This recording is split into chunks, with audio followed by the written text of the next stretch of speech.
Gospodine Šutanovac, gospođo Rakić-Vodinelić, dobar dan, dobrodošli u Espresso intervju. Dobar dan, poštovanje. Dobar dan. Gospodine Šutanovac, vi ste zajednički kandidat za gradonačelnika Demokratske stranke i Nove stranke, a vi ste, gospođo Rakić-Vodinelić, nosilac liste. Zašto Beograđani da glasaju za vas? Ako dozvolite na početku, ja sam kandidat liste Da oslobodimo Beograd, na kojoj se nalazi Demokratska stranka, Nova stranka, Socijaldemokratska stranka i Zelena ekološka partija Zeleni. Smatramo da imamo, pored toga što imamo najkvalitetniju listu i najbolji tim, da imamo potpuno pravo da kažemo da imamo ideološku potku kao socijalno odgovorne stranke koje su se dogovorile na koji način da nastupaju na ovim izborima. A moje duboko ubeđenje je da je Beogradu neophodna promena i da tu promenu može da izvede neko ko ima iskustva u reformisanju velikih sistema i koji ima najbolji mogući tim. Ja sam prihvatio kandidaturu ne samo zato što sam rođeni Beograđanin i čovjek koji je inženjer i razume se u komunalne probleme, već zato što mi je čast i zadovoljstvo da stojim rame uz rame sa ljudima za koje smatram da mogu da pomognu da naš grad bude bolji. A svakako mi je jako drago i da je profesorka Vesna Rakić-Vodinelić prva na listi. Mi nismo koalicija koja se deklarativno zalaže za ženska prava. Lično sam to podržao i insistiram da posebnu pažnju posvetimo ženama u kampanji i mi pokazujemo to i sa ovim izborom. Ne zato što imamo neki odnos da Vesna ulepša našu listu, već zato što smatramo da su žene u Beogradu i Srbiji ugrožene. Šta biste vi rekli, gospođa Rakić-Vodinelić? Ja bih podvukla, pored ovog što je već rečeno, da se ovdje radi o koaliciji 4 političke stranke. Demokratska stranka, kao stožerna stranka u ovoj koaliciji, je stranka sa najdužim stažom od kad postoji više stranačija u Srbiji, a ove ostale stranke, izuzev zelenih, su zapravo na neki način derivirale i nastale posle određenih turbulencija u Demokratskoj stranci. I to je vrlo važno podvući. Bez obzira što stranke nisu naročito omiljene ovdje, ne postoji parlamentarna demokratija u kojoj glavni činioci nisu političke stranke. Na lokalnim izborima, pogotovo ne samo kod nas, nego svugde, stvaraju se neke ad hoc koalicije koje služe u izborima ili određeno vreme učestvuju u nekakvoj lokalnoj vlasti, ali one se posle na različite načine preobražavaju. Političke stranke su tu da ostanu i posle izbora i njihova aktivnost se ne iscrpljuje samo na izborima i to uostalo možete da vidite kad su sve stranke u našoj koaliciji u pitanju. I mislim da je to, tako da kažem, jedna garantija, osim te ideološke zajedničke osnovice i poštovanja određenih vrednosti, da ćemo mi biti tu i pošto se izbori okončaju. Dobro, da dođete na vlast, šta biste prvo promenili, a šta biste prvo primenili iz vašeg plana? Pa postoji mnogo toga što treba u Beogradu da se promeni i teško je izdvojiti jednu stvar u smislu da radite samo na jednoj stvari. Dakle, Beograd je izuzetno veliki i komplikovan sistem koji mora promptno da se razvija, dakle ne može ništa da se zapusti. Ono što mi posebno pažnju posvećujemo, to je zdravstvo. Smatramo da je zdravstvo ne samo u Beogradu, već i u cijeloj Srbiji izuzetno zapušteno, da zdravstveni radnici nemaju prava i mogućnosti da rade kao što su imali u nekom ranijem vremenu, a samim tim i usluga koju pružaju građanima nije na nivou. S druge strane, zdravstveni radnici su postali najbolji izvozni proizvod ove vlasti. To moramo da zaustavimo jer nije floskula da neće imati ko da nas leči. Smatramo da komunalni sistemi u gradu ne funkcionišu na način na koji mogu.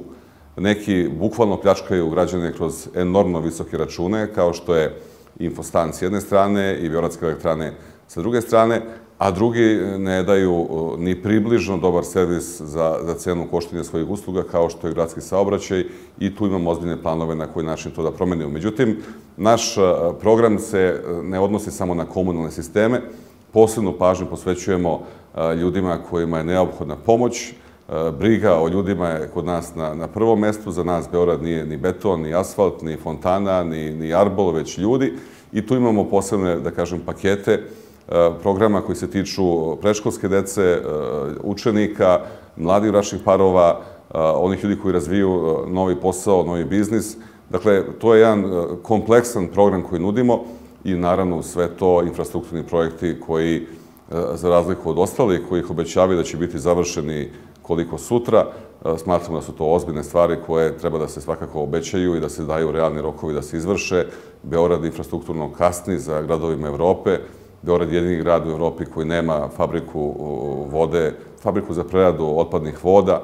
Beograd ima izuzetno velike probleme čak i sa vodosnabdevanjem, sa kanalizacijom, sa saobraćajem. Dakle, tu postoji niz stvari koje bi se sve radile, da kažem, promptno. I ono što isto mogu da obećam, a tu je gospođa Rakić Vodinelić izuzetno stručna i stručnija od mene, a to je da preispitamo te neobične, čudne, koruptivne ugovore koji se tiču raznih gradilišta po Beogradu, od Beograda na vodi preko, ne znam, Jelke i raznih drugih stvari, prodaje Studija B, ali to sve, kažem, može da ide uporedo jedno sa drugim.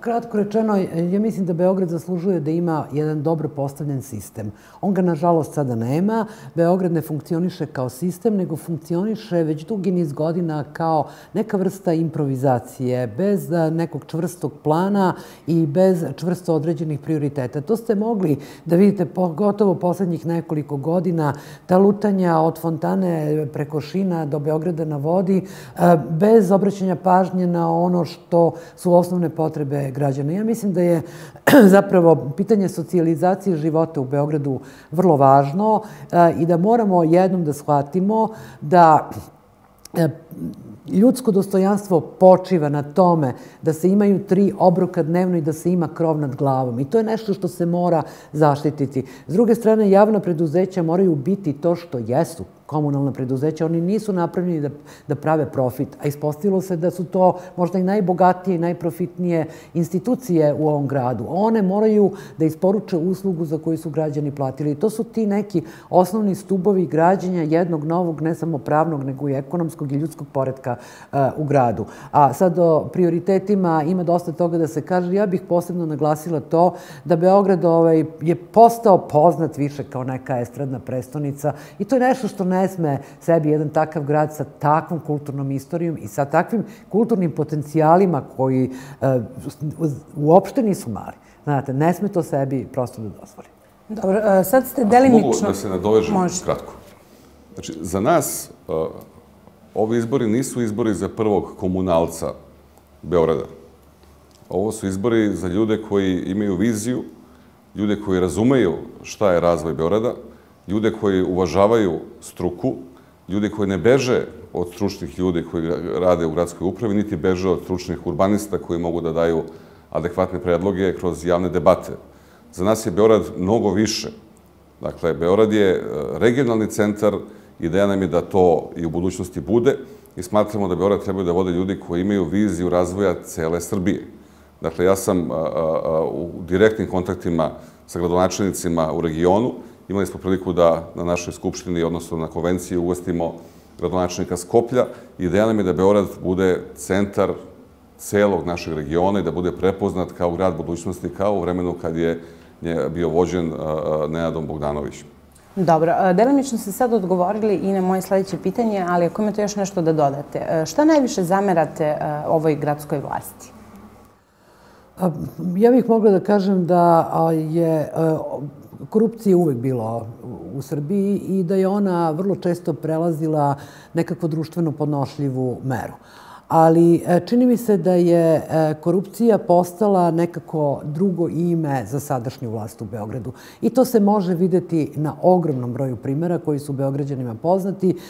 Neki od tih primjera su prosto bizarni, kao što je primjer Jelke, a neki od tih primjera su takvi da dovode u pitanje način života u ovom gradu. Tu mislim pre svega na Beograd na vodi.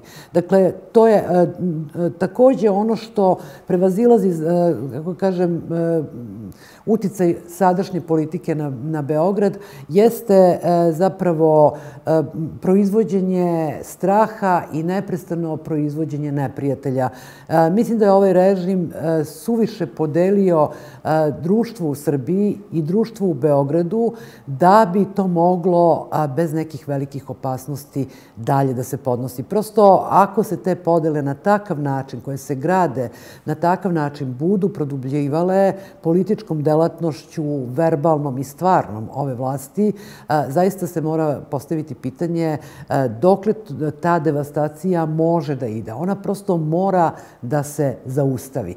Da li će se zaustaviti pobedom, da kažemo, demokratskih strana na izborima ili će se zaustaviti urušavanjem postojeće vlasti ili možda na neki treći način, ja to ne umem da kažem, neću gledati u staklenu loptu, ali jednostavno takve podele su teško podnošljive, one ostavljaju strašno velike posledice za budućnost, ugrožavajući veliki broj generacija. Gospodine Šutanovac, jel biste nešto dodali? Pa u stvari mislim da je suštinska stvar u tome što ljudi koji su dobili mogućnost da upravljaju ovim gradom su doživjeli grad kao svoj plen. Što gradski vlastodržci ne uvažavaju niti struku, niti znanje, niti iskustvo ljudi koji dugi niz godina čuvaju naš grad i rade u gradskim upravama, a u isto vreme su se potrudili da nakrcaju svoje partijske kolege kroz neke ugovore o delu i da praktično zaguše javna komunalna preduzeća, iako oni te poslove ne rade. Da bi se Beograd razvijao, mora da se konsultuje struka. Nemoguće je i neprimenljivo da bilo koji političar odlučuje gde će se kopati metro od koje do koje tačke ili šta će se zidati na najlepšem delu Beograda. Znači, naša ideja je da u potpunosti ispoštujemo stručne ljude. Srbija je izgradila ogroman broj i naselja i objekata širom sveta. Naši arhitekte projektuju izuzetne kongresne centre i cele kvartove, a nisu uvaženi u situaciji u kojoj neko odlučuje šta se radi u našem gradu. S druge strane, devastirali su, rekao sam, zdravstvo, ogroman je problem saobraćaja, raskopavaju ulice na način da bi se slikali s jedne strane, ne znam, Vesić, s druge strane Mali, i sve to dovodi do kolapsa u gradu. Neophodno je mnogo toga učiniti, ali pre svega omogućiti da u gradskoj upravi rade najkvalitetniji kadrovi iz svoje struke, da se otvori mogućnost zapošljavanja na konkursima i da se otvori mogućnost karijernog napredovanja, da oni koji su najkvalitetniji dobiju pozicije, govorim pre svega o gradskoj upravi, jer tu su ljudi koji ostaju i nakon promene vlasti. I mislim da postoji jedan problem suštinski u našem društvu, a to je potreba da se svaka nova vlast iskaže tako što će da promeni sve od ove prošle vlasti. Znači, mi smo još za vreme Zorana Đinđića, kasnije za vreme Nenada Bogdanovića, izdali praktično jednu knjigu koja predviđa strategiju razvoja Beograda u sledećih 10-15 godina. Onda vidite u stvari da to niko ne konsultuje, tu knjigu nisu radili oni kao političari, već su radili stručni ljudi i onda se sve to izmeni i onda imamo situaciju da se nađemo na početku. Dobro. Sad za vas opet, gospodine Šutanovac, pitanje. Rekli ste da je Beograd umesto pokretača Srbije mesto jeftine zabave, jeftine radne snage uz rast rizika od siromaštva jer ima više od 20.000 beskućnika. Kako biste vi to preokrenuli, tu situaciju? Pa, ono što nas razlikuje od većine izbornih lista je to što se mi ne bavimo Beogradom kao predmetom interesovanja jednom u 4 godine. Znači, mi smo stranke koje su napravile koaliciju, koje nastupaju u parlamentu Srbije. Mi zajedno imamo preko 70 predloga rešenja problema koje se tiču socijalne politike u parlamentu Srbije. Dakle, mi smo ti koji nastupamo sve vreme i nismo 4 godine ćutali, ne bili sada rekli da nam je dosta svega i da imamo sad neka nova rešenja. Znači, Beograd ima izuzetno veliki problem kao i cela Srbija. Znači, smanjenje penzije i plata, dovođenje ljudi na ivicu egzistencije, činjenica da raslojavanje između bogatih i siromašnih je drugo u celoj Evropi nakon Turske. Dakle, mi moramo da nađemo način da pomognemo ljudima koji su ugroženi i da pospešimo one koji imaju svoje vrline da mogu da se ostvare u našem gradu. Znači, nije da smo mi protiv ljudi koji zarađuju, ali treba da se adekvatno i oni oporezuju i da se taj novac investira, da svi mogu da imaju istu šansu i podjednake mogućnosti. Nažalost, Beograd i Srbija trenutno nisu u tom stanju i to je veliki problem. I kažem, to je zadatak za nas ne samo na ovim izborima, već je to zadatak za nas i nakon ovih izbora za neke republičke izbore. Da, s tim što tu ima i nekih kratkoročnih mera koje su se mogle već mnogo puta preduzeti, zato što za gradski budžet Beograda ne bi zaista bio nikakav problem da se proširi smeštaj odraslih lica beskućnika, da ne govorim o deci ulice i o smeštaju, privremenom smeštaju te dece koji ima jako male kapacitete. To uopšte nije problem ni za jednu kasu u Beogradu bio, ni za jedan beogradski budžet, samo jednostavno to nije nikad bio prioritet. Ja se nadam da će sada problemi koje dosta Beograđana ima povodom izvršenja neplaćenih usluga za komunalnih koje su se nagomilale, gde nije bilo omogućeno stavljanje prigovora zastarelosti, iako je to normalna stvar po našem zakonodavstvu, i zbog čega je došlo čak i do prodaje kuće i stanova, da će taj nekako zgusnuti problem naterati bilo koju vlast da o tome ozbiljno razmišlja. A mi smo toga svesni već neko vreme i u našem programu imamo. Ja sam vam samo nabrojala neke 2-3 stvari. Beograd je vlasnik dobrog broja nepokretnosti u kojima se recimo relativno brzo mogu napraviti vrtići ili se to izdati pod nekim povoljnim uslovima. Dakle, taj napor nije nikad bio učinjen. Dobro. Kako komentarišete povratak Dragana Đilasa na političku scenu? Kakve su njegove šanse na izborima i da li ste razgovarali sa njim o mogućoj koaliciji? Pa ne vidim se da Dragan Đilas vratio na političku scenu. On je u ovom trenutku odbornik u Skupštini grada Beograda. Dakle, on je nastavio, svoj, tako kažem, politički nastup. Ja nisam razgovarala direktno sa gospodinom Đilasom, razgovarala sam sa Sašom Jankovićem, vođom jednog od pokreta koji ga podržavaju, i bilo je nekih reči o tome da li bi ove naše stranke mogle tako nešto da podrže, pošto to nije bilo nijednog trenutka uobličeno u nekakav ozbiljan predlog i jednostavno ti razgovori su zamrli na toj tački. Ono što je važno da naglasimo to je da na ovim izborima se ne bira gradonačelnik. Na ovim izborima se biraju liste koje se kandiduju i ja sam ubeđen da je lista koju predvodi profesorka Vesna Rakić Vodinelić najkvalitetnija lista i verujem da kao takva će imati i dobar rezultat. Naglašavam, Beograd ne može da vodi jedan čovek. Beograd je izuzetno komplikovan i veliki sistem. Beograd može da vodi neko ko ima iskustvo, znanje, veštine, ali pre svega mora da ima tim. I ne možete da se pojavite jednom u 4 godine, kažete, evo ga moj tim, sad igramo, ne znam, Ligu šampiona. Postoje pripremne utakmice, postoji sve ono što sleduje pre i ja verujem da koalicija Da oslobodimo Beograd u stvari ima najbolji tim koji može da u najkraćem vremenskom roku omogući da se u Beogradu, da kažem, kvalitetnije i bolje živi. I podsjećam, vrlo često slušam šta je ko od kandidata u nekoj prošlom vremenu ostavio Beograđanima, pa se pominju mostovi, vrtići i tako dalje.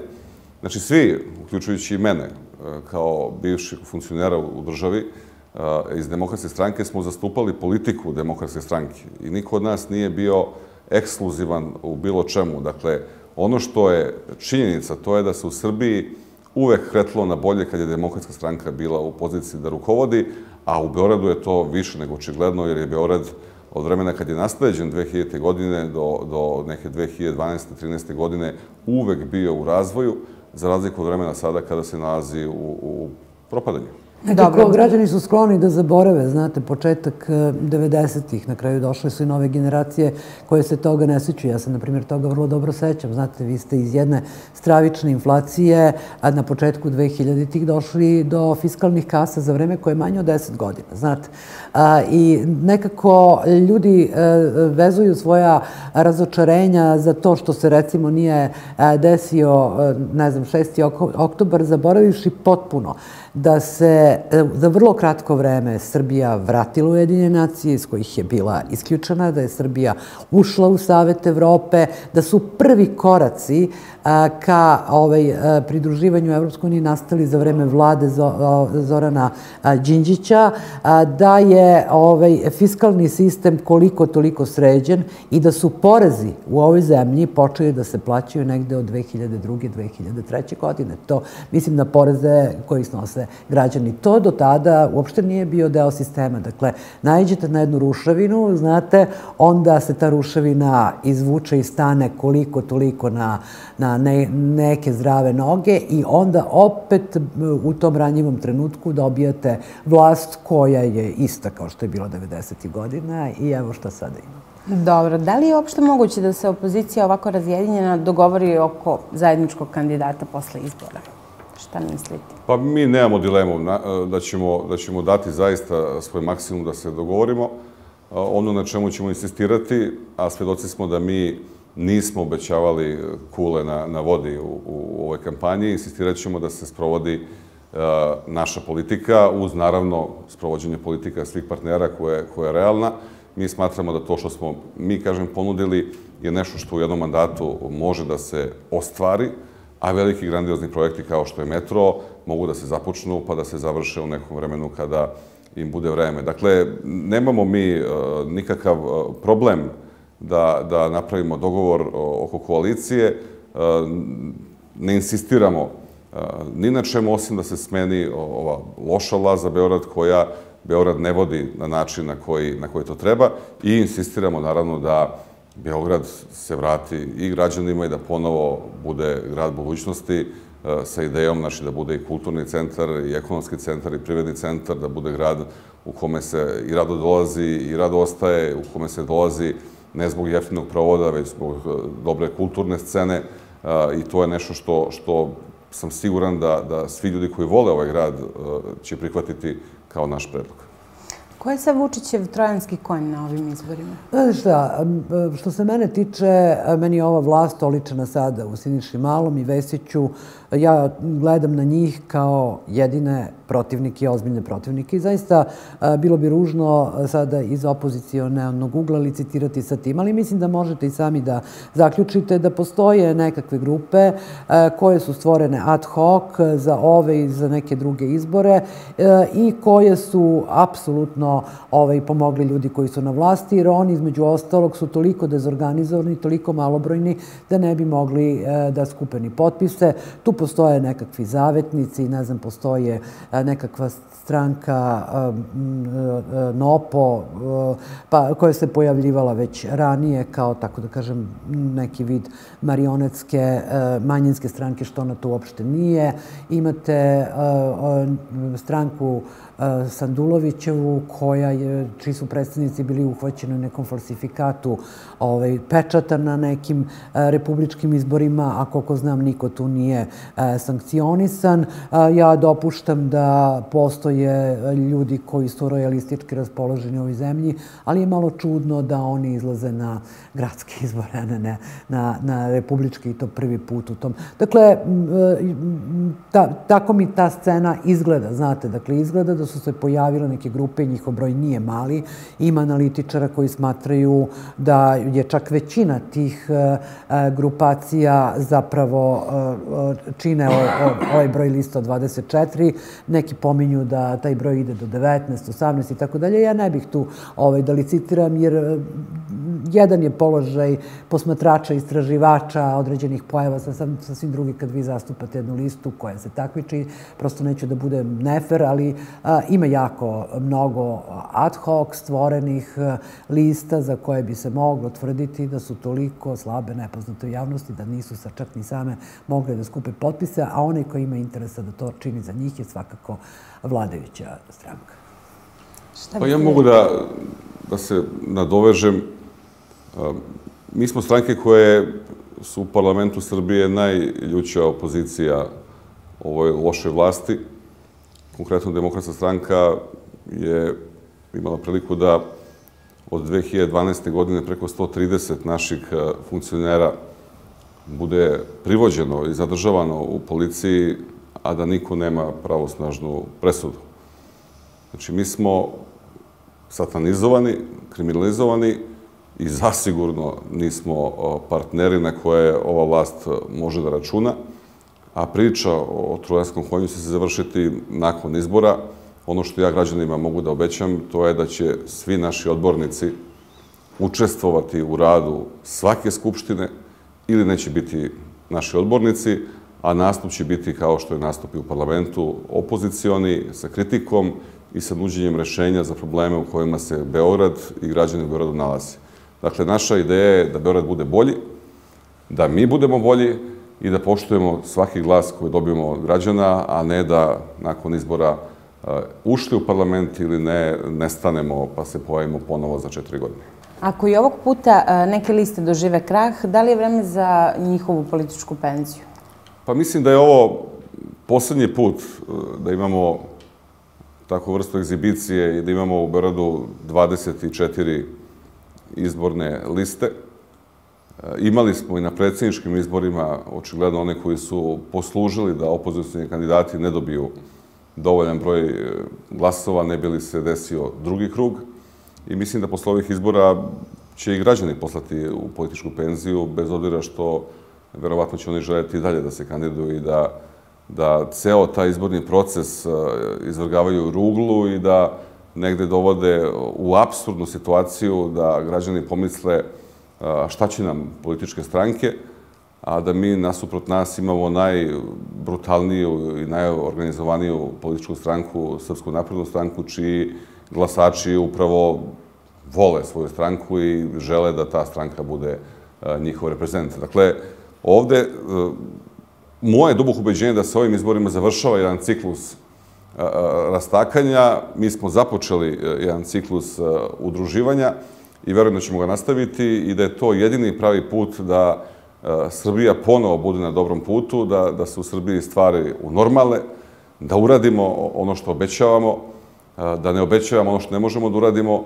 ali da Srbija ide u onom pravcu zbog koga smo se mi na kraju krajeva i na Republici našli, a to je da se Srbija modernizuje, da Srbija dostigne evropske standarde i da konačno u najkraćem mogućem roku postanemo ravnopravni član Evropske unije, zbog čega je misionarski napravljena Demokratska stranka davne 90. godine.